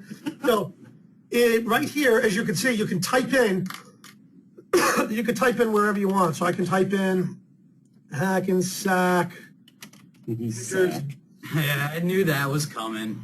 All right, so now I go here and I can see Hackensack, New Jersey. So once again, I am getting, these are all seem to be national ones, right? But I'm seeing the New York one because Hackensack is probably only about 15 minutes away from Midtown Manhattan. You've got Giant Bowl, which is regional. You got Main Host, which is national. You got another national. You got another national, which we've seen. You've got another national. You've got another local. You've got another local down here. Okay. Those nationals have beat the shit out of getting links and placement for years. Absolutely. Bright Edge is one of the world's largest SEO companies. They're actually the ones that's resold their technology and software to all the high-tier SEO companies. I could almost guarantee you that Main Street Host is using a white label solution provided by Bright Edge. I could say that with 99% certainty, having never even looked at their website before. Okay, so basically, let's go back to this for a quick second, okay? You can do one of two things. You can try and out-backlink them, okay? Which is great if you're looking to get penalized really fast, because we all know that like Google is like really only looking at backlinks right now and looking to hammer the shit out of backlinks. So if you want, try and out-backlink them. Try and outspend them on the amount of money it costs them to get those backlinks. Yep, keep going. Go ahead and do it. It would be the same thing as if you had companies that, you're trying to compete with and they've got ads everywhere and you got to outspend everybody, okay? Sometimes you just can't. They're too far ahead of the curve. I'm trying to play a video here and the ad is, all right, keep going. I'm just going to lower the volume on my side real quick. Yeah, because once again, the quality control, right, is that we're trying to show a video on something, but yet they're showing an ad for an Alfa Romeo, which means that Jake was probably looking for an Alfa Romeo at some period of time and he didn't tell me about it. It was going to be your birthday present, Andrew. Well, and that was one thing, a question came through and they were like, we'll use private browsing. And I just want to let everybody know, my experience is nobody uses private browsing. Is we're not going to record from this minute on what you're searching for, but it does say that they're going to use your previous histories, cookies, and everything else. Oh, I know that if I don't clear everything out, even on my private searches, it's still showing up all of my history that I did in my private. All right, so the perfect example of that was I was checking out, source code of our spike sites, making sure everything was good, and I look at the map, and I see that there's a little section of JavaScript that's been appended, and it says Jake blank. It lists my personal email address. It lists a bunch of phrases that I've recently searched for. I'm going, holy crap, did I accidentally on everybody's site put in a personal identifier and this is just going to be a big footprint and I fucked up real fucking bad. I must have been drunk or something when I did that. But then I went to another house. Yeah, that's in the house. I went to another computer. I opened up a private tab. I was getting the same exact result. Went to another computer, another IP address, and it wasn't there at all. So Google is looking, if you're using Google Maps API, it's the same thing as putting analytics on your site. Don't fool yourself. If you're putting AdWords on your site, it's the same thing as using Google Analytics. Don't fool yourself. All right? So anytime you tie Google back to your site, you're giving them the keys to the castle, guys. there are different degrees to which they, collect data in those avenues. So we still highly do not recommend putting analytics on your websites because we all know analytics is tied directly to penalization. That's been shown hundreds of times. How many websites have we built? We already said like tens of thousands. You know how many we've had penalized, like directly, manually review penalized? No idea. How many have dropped out of the index 100%? Probably about 75, I'd say. Yeah, So, well, we got, because somebody put analytics on one of the sites and it took down everything that was on that box. But it wasn't until analytics went on the site that it dropped completely out of the index. But even with that said, assume that 75 sites went down off of a network of 100,000 or 10,000 or 5,000. It's probably closer. We built probably close to three. 10 to 12 by the time we're done. Which model are you talking about? I'm talking cumulatively. Yeah, cumulatively. So say somewhere around 10,000 and 75 get knocked down. I'll take those odds any day. Absolutely. Versus the small section of 300 sites that were on that one server when AdSense got added, and Analytics. Analytics got added, and we lost 50 sites from that one box. Yeah, I'll take those odds any day. Still okay to put analytics on money site? Yeah, no problem. Yep. I mean, if you're doing it for a client, you gotta put. They're gonna want something, but don't put it on the sites that are funneling to it. That's all. Yep. All right. Well, yeah, and if it's a client thing, then you can set up analytics under different names, addresses, and shit, so you can monitor. Absolutely. But don't put your personal shit on a site and then point it towards something and go, well, why the hell did they kill my AdSense and now my sites are gone? And yeah, it's not Bluehost's fault that you screwed up. And Steve is asking, when we want to rank a local business, what should the niche term be? The niche term should be, you shouldn't change anything that you're doing right now as far as how you're actually building these things out. But we're just diving a little in depth into things that can be added so that Google looks at things completely differently. That's all. Oh yeah, that's what we wanted to show. We forgot all about it. The future of search. And Steve, you and I, we're gonna have a date next Monday. All right. Hey Ben, what was the question we were gonna ask everybody for the contest? It's ready to go up on Facebook. I'm gonna post already right now. Oh no, this wasn't the Facebook one. This is the one we're gonna do internally. This is the one that we're actually gonna be playing a game very shortly for about like 5 minutes as a nice little interlude here for some comedy reasons. But there's also that Facebook one. We were gonna do that one. I sent you two. All right. Well, can we do this real fast? Let's jump. Do you want to jump from the patents? Well, there's one more thing in the patent, so I guess we'll do this one. No, that's the next part. Oh, is that the next part? All right. All right. So you're beating me all around. I'm going to beat you all up now. This is the problem. I'm going to click on this, and it's fine. I can bring it back. I know how to. Okay. So, which brings us to this, right? We've looked through a bunch of the patents, and trust me, we still have so much more to go because they intertwine with one another over and over and over again. Yep, keep going. And what we wanted to show you was within one of the patents applications that we've seen, everybody always says, oh, search is going to change, search is going to change. They're not lying, search is going to change. Oh, absolutely. Did you want to do this? Oh yeah, we could do this while we're talking about Search Spike in the intro. Let me pull this over real quick. And Frank's laughing because I'm laughing because Blue Coyote just put up a site. All right, this is just based off of some internal metrics here. We had a site running on just a fresh Spike site that we built for 4 days. For 4 days, all right. So we took all of the keywords, threw them into Google Keywords Planner to figure out what the average cost per click for that entire network would be, and if we were running ads, what would be our cost if we were running this completely through AdWords. So we averaged $28.69 for the campaign as a total. Some of the keywords were up to $60. Some of them were as low as $40. Some of them went and dipped to $18 was the lowest for that particular niche.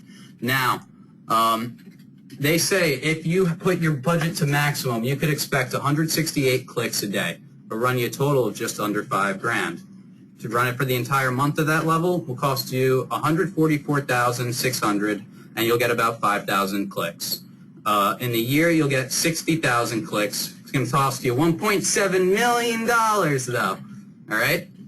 Now, this is where it gets really, really interesting, and why Andrew, you know, like, sometimes, every once in a while, somebody doesn't see the true value of a spike site, and they get a little antsy.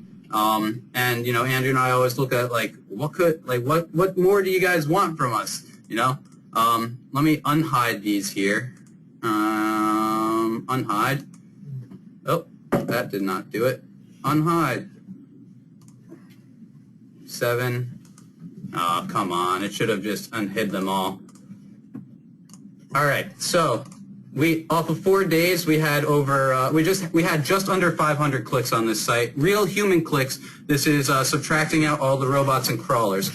So real human hits on this site in 1 day was 116 clicks. So that would have cost through Google $3,328. What does it cost to the end user on SurfSpike? If you were to take the entire $500 cost for that 50 spike site and apply that to the year, remember, as long as you're in the system, you have it for life, it only costs you $1.39. So over the course of the year, we could expect, based off of these metrics, and this isn't even including a full index count, so it's not even ranking in all the positions in all the places yet, we expected, you know, per month, 3,480. It would have cost $100,000 on Google. Here, the cost per month is $42. 500 divided by 12. You want to take it for the year? If we extrapolate the data out that far, we could expect, without taking into account that spike, only 40,760 clicks in that year. On Google, that would cost $1.2 million. SurfSpike costs $500. So for people who are having trouble, you know, seeing the cost, you know, but this is also, and this is also the reason, guys, why, you know, we don't like to just go out there and be willy-nilly and be like, hey, guys, this is what we're doing. Check it out. Because I'll tell you what, when Google realizes that they're losing $1.2 million in ad revenues because we're doing this, guess what, guys? They're going to come looking. They're going to come looking. So, case in point, did you see what happened with the orbits? With the kid who released that travel site that showed hidden spots? Yeah, he's being sued by Orbitz for $75,000 Orbitz for money they lost. Even though they didn't lose anything, they're saying, we lost money because you showed something cool. Well, I can imagine Google's going to come after your ass for $1.2 million. Absolutely. And, yeah, 7,500 versus 1.2 million or 75,000. And I can guarantee you that that kid is 110% in the right. And if he had enough money, he would win the lawsuit. But they're going to cripple him financially. Well, and that's what the first thing he did when he got the lawsuit is he put up a thing and said, "Please send me $1." Yep. God, I can't fight this. And he did nothing wrong. No affiliates, no ads, no nothing. Yeah, he wasn't even trying. He wasn't even trying to get affiliate commission off of it. It was just, you know, here's a tool so you could find cheaper tickets. That's it. Yep.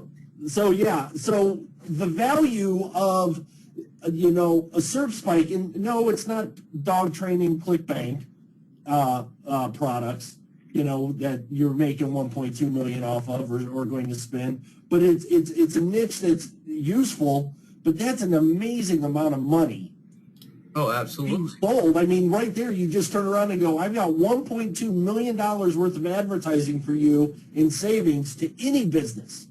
And the owner's going to shit himself when he realizes that. Not to mention that, but now you're no longer competing with thousands of other companies for a slot on the side that only gets 6% of users' attention anyway.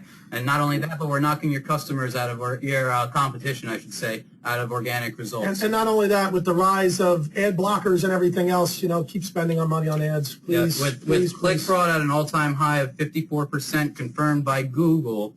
You know, keep wasting the money. That means for every dollar you spend, 50 cents is going straight into the pockets of a robot. You know. Let's see. You may understand how to Oh, see, this is saying you may understand how to do those figures using SurfSpike because you know it inside and out. Myself, on the other hand, I have no idea so we how can do to a training and we can the show you. most of this. Yeah, No problem. we've talked about it. We're going to do a SurfSpike training. What are you using to manage all the SurfSpike sites? Oh, we got multiple things managing them. I mean, we got DigitalOcean is managing the servers. We got Cloudflare managing the DNS and the caching. Well, I think maybe they're asking, what are you using to monitor your account? Like, what would I use to monitor all of these? Oh, you could use Cloudflare. If you use it if on your Shaker site, if you're putting it through Cloudflare, you could get these analytics and you can narrow it down to domain. There's no reason. Would I be able to find a ranking? No. No, not for ranking. Unless you want to spend tens of thousands of dollars on trying to figure out what your rankings are, but no. Yeah, and there's some. I know there was a not, it wasn't a WSO, it was a JVZoo product for tracking, and then there's, I believe it's probably just a repackaged version of the same exact software that's available on Code Canyon for much cheaper. It allows you to install it on your own server, and you have your own rank tracker and stuff, but it's... What's my rank? What's my rank? Exactly. So you could try... Don't use it. It kills your server if you're on shared hosting. Exactly. All right, so let's just move here. And somebody's saying, when they were asking, you might know SurfSpike inside and out, and then they said, what training? I said, if we need training, we can create that. That's not a problem. We don't have it yet, but if we want it, we can set up a training date, and we'll jump into it and show you how to sell it. Yep, and the question's coming through, will those Cloudflare numbers be available to us with Spike sites? It's only going to be available to those at the tier that qualifies for individualized name servers. So it's not at the basic tier. I can tell you that straight up. I'm not sure if we're doing that at the gold tier, and it's definitely at the platinum tier. Yep. Well, listen, the future of SEO, right. and this is really something that I think is extremely important for you guys to see because, you know, everybody says the search is going to change. Search is going to change. Well, guess what? This is what it's going to change to. This is what it's going to be. This is the proposal for new search. Now, it's a little shaky, so you might not be able to see it, but that was... I got it. Let me... double hand that. There we go. All right, so it's no longer... This is the old model of a search result, just for reference sake, right here, all right? That's an old search model. You got your query, search, and then your SERP, right? So out with the old, in with the new. Now, you guys are used to seeing the carousel when you type in like restaurants and stuff like that. Oh, we just lost Frank. Or you do a Google image search and you're used to seeing a result page sort of like this. But this is what's going to be predominantly used across all different queries and simply based off user intent alone. Now, you can see here that this Thriller Films was Okay, you know what? Do me a favor. Somebody's saying that they can't see. No one Can't can see it? All right. We could take this out and post the image there. I'm just not sure where it is. But you want to talk through it a little bit, and I'll grab it out? So basically, guys, what's going to happen is Google realizes that obviously image search is really popular because people are visual, less readers.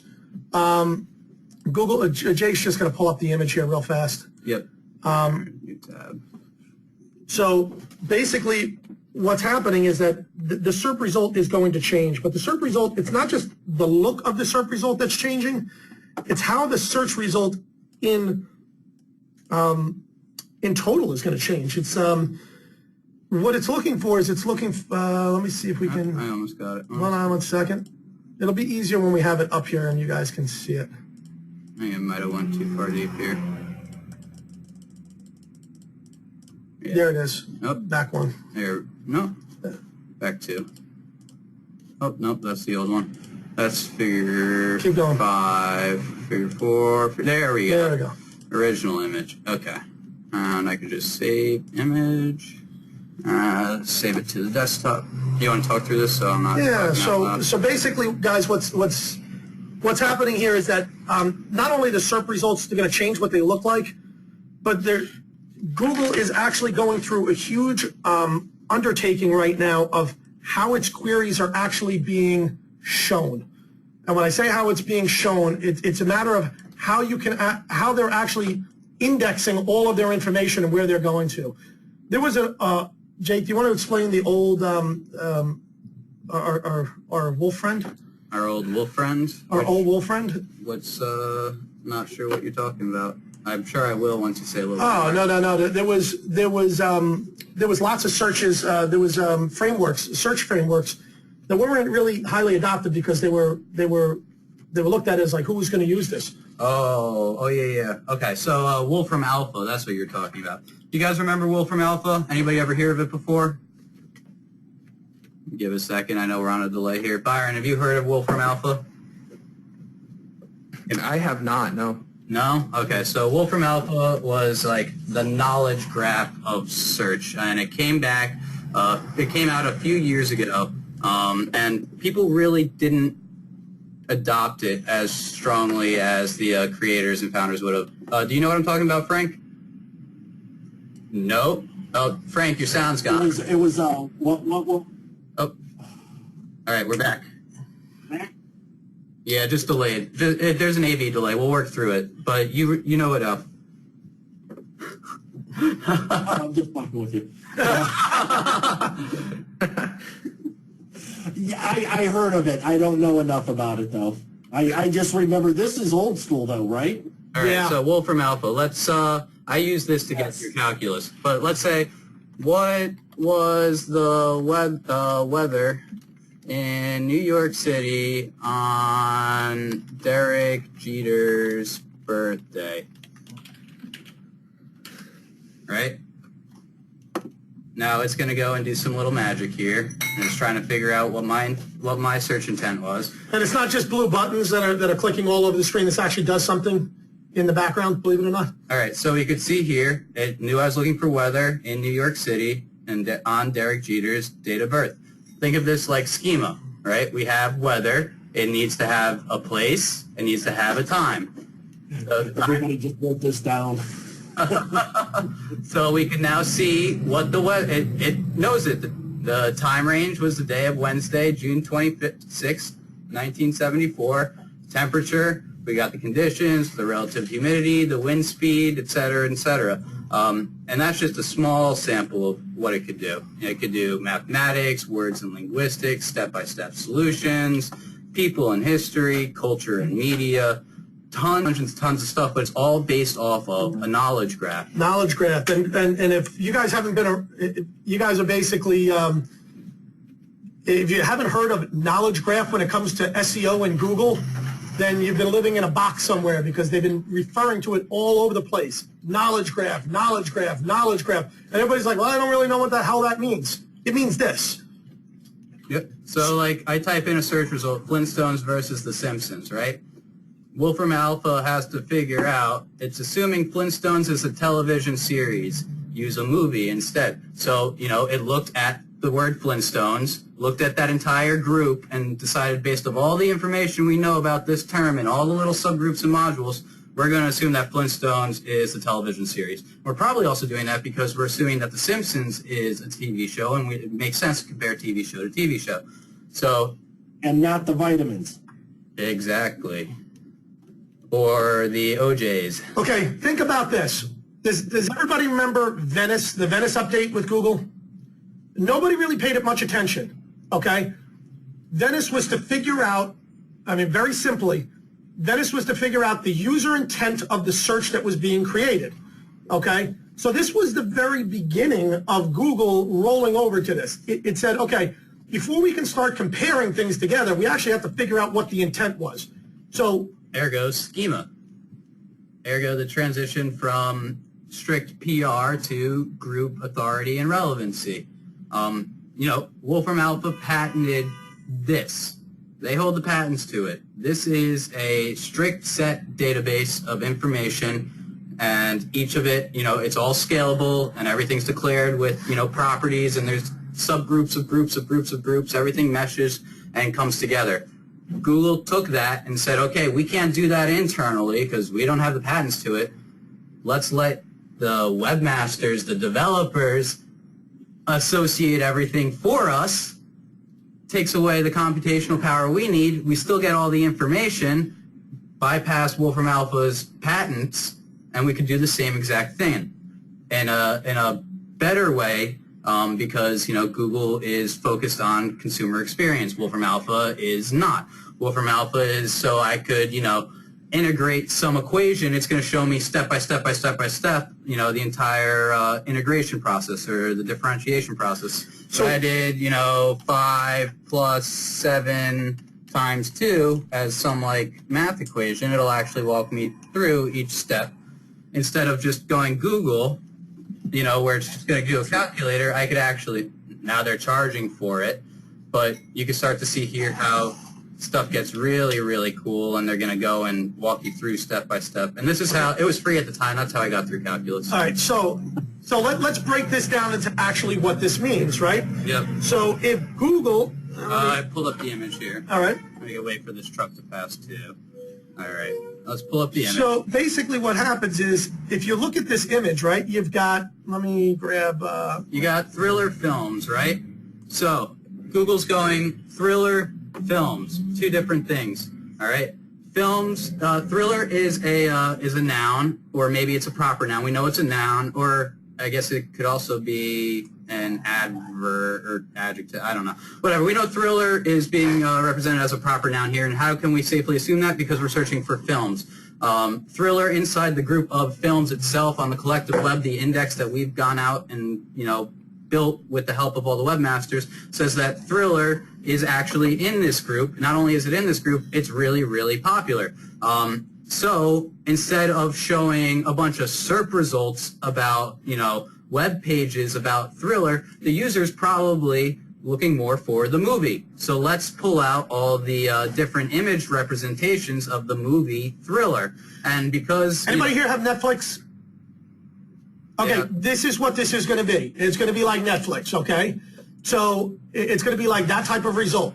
Yep. Now, if you want, we got 2 mouses here. We could both draw, not at the same time. If you move yours, you're just going to screw with mine. I know, I'm purposely trying to do that. But, you know, let's say, you know, actually, Google, you were wrong. I'm not trying to get a whole graph view like that. Give me back my regular SERPs, you know? Or, actually, I want to see a little bit more detail about each one. Or, hey, I'm actually interested in a map listing. I want to go see which Thriller movies are out there right now. Now, this is the most interesting part right here. It looks like a little clock. So what is that little clock? It's actually a timeline of events, and I got another picture here, but... And they will have the first Thriller movie, and they will start listing all the different Thriller movies based on your query of exactly what transpired. And Google put out timeline not that long ago, if you guys remember, but they kind of pulled it back real fast. Yep. It didn't kind of take hold the way that it expected, because it didn't have the data. Now, the big kickback for, you know, all the recent Google changes with, like, the answer box and, you know, putting in the big business info or recipes has been, well, I really don't have control over that as an end user. You're just assuming I want that information, and I appreciate it, Google, but, you know, that's not what I was searching for. Well, now you could actually signify your intent. Google, I am asking you a question. Google, I want to look up information. Google, I want a picture. Google, I'm looking for stores and businesses. And this is just a mock-up of what they can be doing in the future, but I would say with relative certainty that you could expect to see this rolled out in the next 2 to 3 years, max. if not sooner. I mean, 2 to 3 years max. But the problem is, everybody says, well, how the hell do we, you know... Where are they going to put the ads? Oh, trust me, don't worry. They don't need to put the ad. They already have patents which cover their ad display, but I would assume it would be all the way here, and here, and here. And then go all the way down the right-hand side. And here, and... And it's going to look just like the results like they do now. It's going to be integrated straight through. Exactly, now, and it'll say ad in the bottom right-hand corner. Yeah. It's going to be a lot trickier to distinguish between them from a dumb person user perspective, you know. Now, and you want to know what's funny is 2 years after this gets rolled out, it's going to become even less of the top portion of what do you want, because they're going to have enough data on me to know that 80% of my search once again, timeline. And Frank, you're 100% right, but right now, this is how they've mapped it out. And trust me, when Google maps something out, they tend to change it before implementation. Right now, it's showing that it's a question. It's showing that it's a search. It's showing that it's a camera. That might change, and they might be able to build it into the fact that we know based on the query what intent it actually is. and it's just showing there because it wants to be able to show you that this is how it's being built.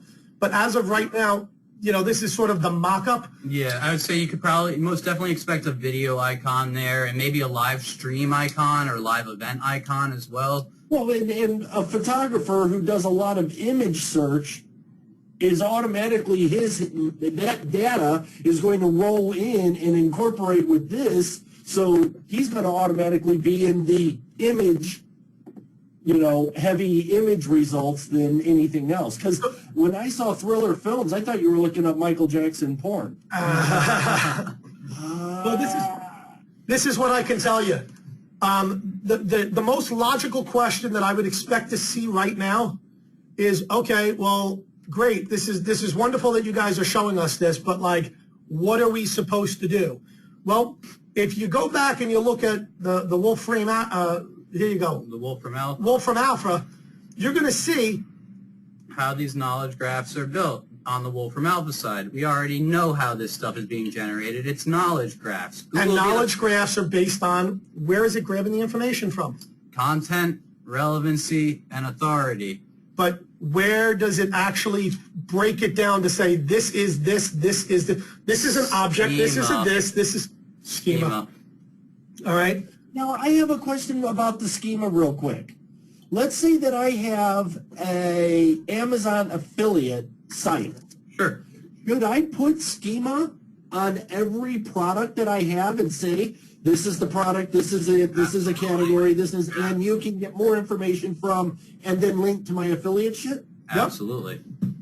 Man, that'd be a fucking nightmare. Or you could make an awesomely, you know, an awesome page having all those attributes, and then use Double Agent to put on, not for the robots, but for the actual human visitors, a great splash landing page for that product, which then links straight out to Amazon with your app code.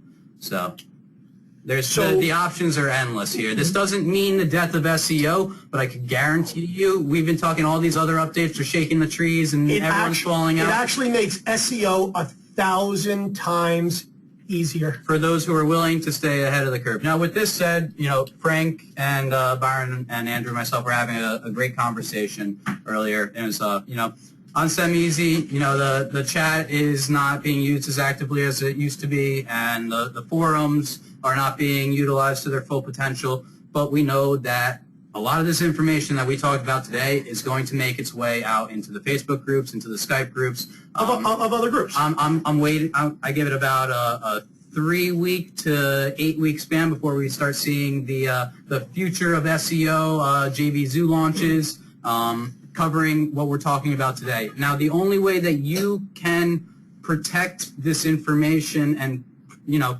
really help the community is by resisting the urge to be, you know, the smartest guy in the room and post this on the forum and be the hero that saves the day. Talk about it in our own forum. Talk about it on the site, inside the community that actually is going out and finding these things. Our goal here is not to be OMG. It's not to charge you $1,000 for this information and then not care whether or not you spread it. We want you guys to spread this information, but we want you to spread it to the people who need help in SemEasy. Now, guys, we can tell you this. SemEasy pays for its servers, and it literally pays for itself. And that's it. That's it. Andrew and myself make no money from SemEasy. It pays, actually, a portion of Ben's salary comes from SemEasy, as well as Nick's and the office. And the office, yeah. But that is all SemEasy covers. We see nothing from that. So when we see people releasing products and stuff based off stuff we taught, it's, you know, you can't help but have that little twinge. And it's we don't post this stuff to make money. We post this stuff to help you guys make money, and we want to help each other as a community. And it's only doing a disservice to the entire community as a whole to spread this out to unwholesome. And to be honest with you, what you're going to do is you're going to kill it for yourself. Be ahead of the curve.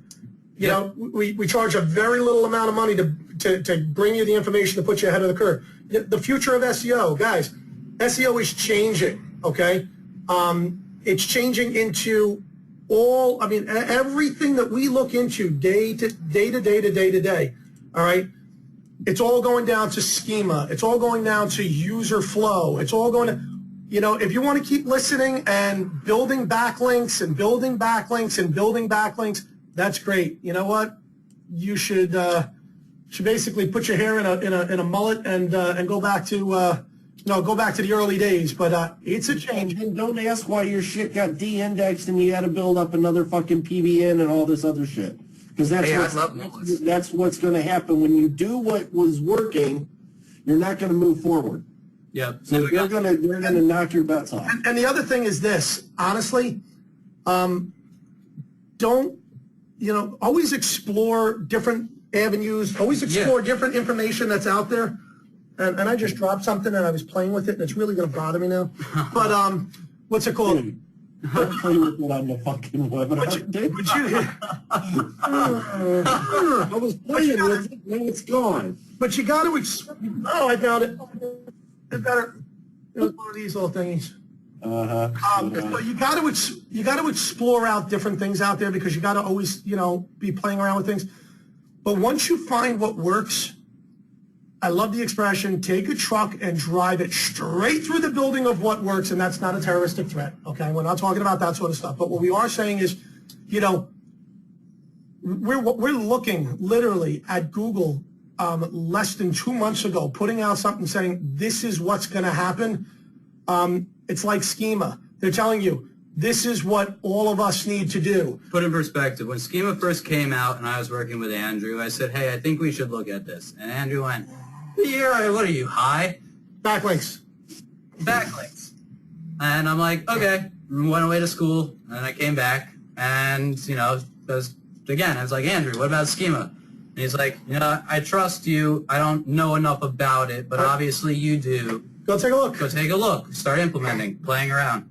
And lo and behold, our website started shooting up in the rankings. But what Matt Cutts came straight out and said, if you implement schema, it's going to have absolutely no effect. It's one of the smallest ranking signal queues. That was where I turned around and said, Jay, keep pushing on this. Exactly. And He said it's not going to work. Go. That was the signal to tell us, okay, Jake, you are on the right track, man. Go, go, go, go, go. And nobody was focused on schema at the time, and still to date, very few people are focusing on schema. Well, and can I throw in something? I know that there's no WSO for schema because they don't want to deal with the nightmare of trying to explain it. No, you know what? WSOs, Frank, you're right. But WSOs, the problem with WSOs is this, okay? They want to put out something very simple, collect a one-time payment, and walk away and not have to answer any questions, okay? Right. Schema only opens up more questions. It only opens up more doors. It's an evolving language and dictionary of related, which is awesome. So if you release a schema plugin, you got to constantly update it to match the latest dictionary. And there are some schema plugins that are out there, and you know what? They'll give you a great base if you're trying to because if you're building a site manually. Well, schema has stayed. It stayed pretty much stagnant for a little while. It was like a permanent location, and that was how schema was working. So a plugin worked at that. Now all of those plugins are basically obsolete. Well, they're not obsolete. If you're still looking for that one location and looking to hammer that one local business, that all still works perfectly. Yep. It's great. But if you're looking to do what we do, like all of us do, right, which are just blasting out a huge wide net, that doesn't necessarily work. Schema markup works great for the video, right? We've seen that. Schema markup works great for author until they freaking killed that. Schema markup works great for a lot of different things. They just finally opened up the door and said, okay, guys, and the reason they're opening up the door is because of this. It's because of the way that they're changing. It's because of that timeline. They want you to do the hard work for them to be able to pull that information and have a nice, easy way for them to index it and be able to spit it back out again for the user experience. Yep. Wolfram Alpha did not build their knowledge base by writing robots to go and crawl the web. They have a team which manually went and filled in these large-ass databases. Google's on the other end of the spectrum here. They have the user base. Now they're just waiting for the user base to put it in. And those people that put it in will reap the benefits. Period. The end. It's that simple. Now, it's not just schema. Go ahead. I'm sorry. No, I was going to say it's not just schema, okay? But it's schema. It's your groups because your groups have real users flowing through. What's the easiest way to kill SEO? That we know it, right? You kill backlinks. Everybody's dead in the water. They have no clue what to do. because they stopped looking at on-page SEO a long time ago, knowing that they could force it with backlinks. Okay, so what do we do? What do I do if I'm Google? I go after backlinks. I go after backlink schemes. You know what? I'm going to kill a lot of innocent people in the process, but who cares? You know what? I'm going to get these guys out of the way. This is the way that it's all going, because you know how hard this is to fake? You can't. You can't fake user. You can't fake user metrics. No. You can't fake schema markup. And you know what? Those people that put schema markup on it means that they spent time. You can fake schema. When you're doing mass spinning, if you don't do it right and you don't do it smart, oh, you're screwed. You're screwed. And there's a great post here from Brian Wade going, can you use schema to show star ratings in your search results? Yes. Actually, when we first started doing these large local sites, we had literally 30,000 locations, each with star. And what would happen is after about 2 months, and actually, and then the time frame took less and less and less and less. After about 2 months, all those star rankings would come off. You'd only show up if you did a site colon, okay? Yeah. But yeah, the star rankings would come off. And the reason is because, once again, it was just like when you were putting videos. If you were using a service that would create a video sitemap and then ping it, and the pages didn't have videos on it, Google goes, wait a second, guys, something's not right here. Oh yeah, side note, everybody. Big side note. Yeah, big side note. Search spot in regards to videos and stuff. For right now, because there's a bit of a delay in both getting the platform out and available to you guys and getting the sites out, as the holidays just terribly collided.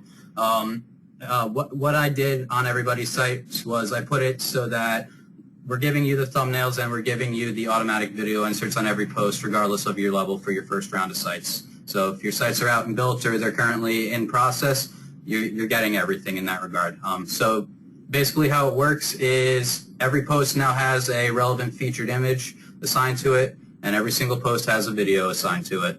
And if you're, based off your video sitemap, if that post happens to be in the video sitemap, those are the same videos too, just like on normal index. All right, so somebody wrote here, ain't that the truth? You know what? Your support isn't great, and you often don't stick to timelines. You say you were going to, but this detailed info is the reason why I stick with you. Look, we're SEO guys. We run companies. Our support for SemeEasy is not great because we don't have, SemeEasy is not generating enough income to warrant hiring another support agent. It might sound crazy, but this is, I know it sounds awful, right? Somebody would say, I can't believe that you'd say this, but SemeEasy for us is because we love SEO, and we want to find a group of people that also love SEO. And as long as we can cover our costs with it, we're good. Yep. And we want to share all the knowledge that we have. But we are not internet marketers where this is where we make our money. We don't. If we wanted to, we would have actually put off one-off products and killed it. We try to support things as much as we can. We try to stick to the timelines. There are some times where our core business comes in and requires us to go, put this on the side for a minute. You have to focus on this because this is what's going to generate, the 7-8-figure business income. Here, let's put it really quickly, put it in perspective, right? You saw the numbers there on Google's side. You saw how much we're charging versus how much Google would be charging you, right? Now, when we sell a SERP Spike site for $500, that's a one-time fee now, not like the old models. One-time fee, $500. When we're doing our client enterprise level SEO, we generally sell a package of 10 sites for $17.5K a month. Okay, so month one, based off the $500, it essentially breaks down to about $1,500. Do the math, make it easy. About $1,500 a site per month. We're charging $500 one time for the same service, so that you guys can turn around and sell it. And then when we get, like the small little complaints like, how do I track my rankings, or I don't know how to sell this, or, I don't get it, blah, I'm frustrated. We want to help you. We really do.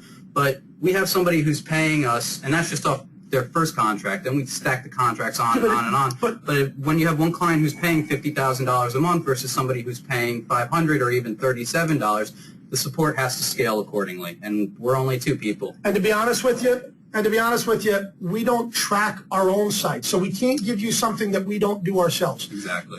We don't track our own sites because of the fact that we're not looking for the tracking company to be the profitable one. If you want to start tracking the system is not set up like old traditional SEO. Where do I rank for this particular keyword? If that's what you're looking for, then go out and build a site manually for that one particular keyword and track it. Google's not going to give you, even in analytics when you're running AdWords, it's not going to say, these are all the SERPs that your ad showed up on. This was where you were ranked within the your competitors for the ad display. Google does not show you that for every single particular SERP. There's a reason why. Google deals with how many billions of searches a day? Billions. And not only that, but every single page could rank for potentially 50 to 100 different keyword combinations. So once again, it's not practical. It's not what the system is set up for. This goes back to what I was saying earlier when we were all talking before the show. If everybody went from their Facebook groups where they're getting the same information from 5 different groups in little bits, and everybody who's paying for this was active in the forum, we would see